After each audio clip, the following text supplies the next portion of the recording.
फिर उसके साथ नबूवत भी दी, रिसालत भी दी, शान वाली दी। उस सब से बढ़कर अल्लाह ने खातमुन नबीयीन बनाया। खत्म नबूवत का ताज भी सर पे रखा कि मेरे हबीब अब कयामत तक आप ही का नाम रहेगा, कयामत तक आप ही की रिसालत रहेगी, कयामत तक आप ही की नबूवत रहेगी, कयामत तक आप ही का दीन रहेगा, कयामत तक आप पर ही ईमान वाले रहेंगे। ये आपकी आलमी नबूवत है, सारे जहान की नबूवत अल्लाह ने आप पर मुकम्मल कर दी और सारे जहान का नबी बना दिया। अपनी नबूवत को आपने इस तरह एक मिसाल से जिक्र किया। फरमाया जैसे किसी ने कोई शानदार महल बनाया, खूबसूरत महल बनाया, ईंटें लगाता गया, बनाता गया, बनाता गया, बहुत खूबसूरत महल बन गया। अब उसको देखने वाले उसको देखते, मेरे हबीब देखें अपनी नबूवत की मिसाल बयान कर रहे हैं, कितनी खूबसूरत। फरमाया एक शानदार महल बन गया, लोग देख रहे हैं और उसकी खूबसूरती पे ताज्जुब कर रहे हैं, हैरान हो रहे हैं, इतना खूबसूरत महल। फिर देखने वालों की नजर अचानक पड़ती है कि महल में एक ईंट की जगह बाकी है, दीवार में एक ईंट की जगह बाकी है। देखने वाले कहते हैं कि अगर ये ईंट भी रख दी जाए तो महल मुकम्मल हो जाएगा। फरमाया मेरी उम्मत वालों, अल्लाह ने नबूवत का महल बनाया, रिसालत का महल बनाया। उस महल की पहली ईंट दुनिया में आदम अलैहिस्सलाम, उसी महल की ईंट हजरत नूह अलैहिस्सलाम, उसी महल की ईंट हजरत इब्राहीम अलैहिस्सलाम, उसी महल की ईंट हजरत मूसा अलैहिस्सलाम। नबी आते रहे, रसूल आते रहे, नबूवत का महल बनता रहा, बनता रहा। फरमाया वो शानदार महल बन गया, एक ईंट की जगह बाकी रह गई। फरमाया मैं आ गया, नबूवत का महल मुकम्मल हो गया।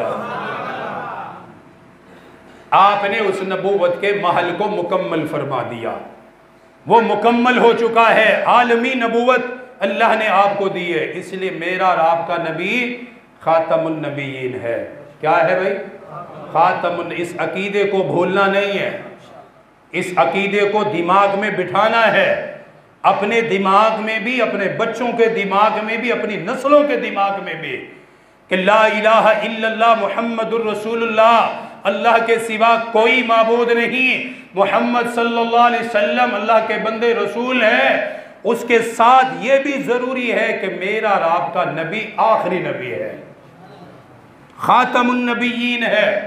आज बहुत सारे फिरके, बहुत सारे तबके खत्म नबूवत पे हमला करते हैं। मिर्जाइयत सबसे बड़ा इस दुनिया का, इस जहान का फितना, कि जो लोगों को खत्म नबूवत से हटाते हैं, उनके जहनों में इश्काल पैदा करते हैं। और हमारे सादा मुसलमान, क्या कहूँ मैं, आप क्या कहूँ, जिसको 5 वक्त की नमाज के मसाइल नहीं आते, उसे ख़त्म नबूवत की आयात कैसे आती होंगे?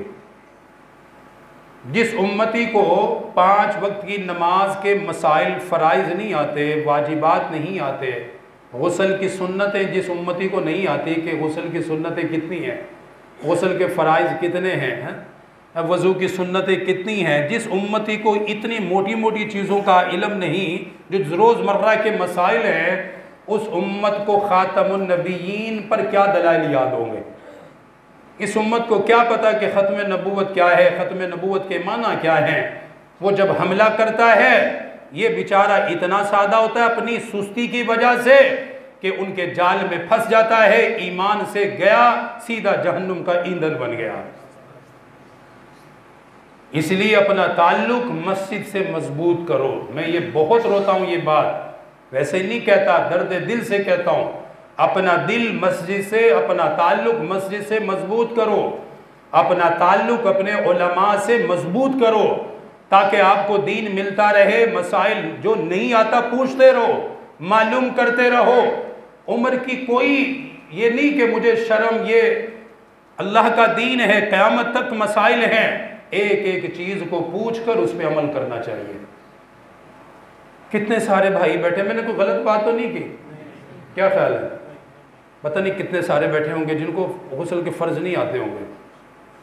कितने सारे हमारे भाई बैठे होंगे, अगर खड़े करें तो बहुत शर्मिंदगी है ना, परेशानी है, नहीं करना चाहिए, लेकिन सोचना चाहिए ज़रूर कि कहीं मैं नापाकी तो नहीं रहता, कहीं ऐसा तो नहीं कि मैं नमाजें भी जा रही हैं, सब कुछ जा रहा है, फ़र्ज़ भी पूरे हो रहे कि नहीं हो रहे। ये फ़िक्र की बात है, करनी चाहिए। बहरहाल अल्लाह ताला सबको तौफीक दे। तो हमारा ईमान क्या है कि मेरा आपका नबी आखिरी नबी है ना, ये ईमान। मेरा और आपका नबी आखिरी नबी खातमुन नबीयीन है। क़यामत तक कोई नबी, बोलो भाई, क़यामत तक कोई नबी नहीं आएगा, क़यामत तक कोई रसूल नहीं आएगा, क़यामत तक कोई आसमानी किताब नहीं आएगी, क़यामत तक कोई नया कलमा नहीं आएगा। क़यामत तक जैसे अल्लाह की वहदानियत है, मेरे हबीब की मुस्तफ़ाई है बस। इसलिए ये कहो कि मैं बगैर किसी दलील के अपने अल्लाह को एक मानता हो, मैं बगैर किसी दलील के अपने नबी को खातमुन नबीयीन मानता हूँ, ये तो कह सकते हो ना। अगर दलाइल नहीं आते, बात करना नहीं आती, तो इतना तो कह सकते हो कि मुझे दलाइल की ज़रूरत ही नहीं। जैसे बगैर दलील के मैं अपने अल्लाह को अल्लाह मानता हो, मेरे पास दलाइल नहीं, मालूमात नहीं, उसके बावजूद मैं अपने नबी को आखिरी नबी मानता हूँ। बात ख़त्म, बस। ये मेरे नबी की खसूसियत है कि नहीं है? एक और खसूसियत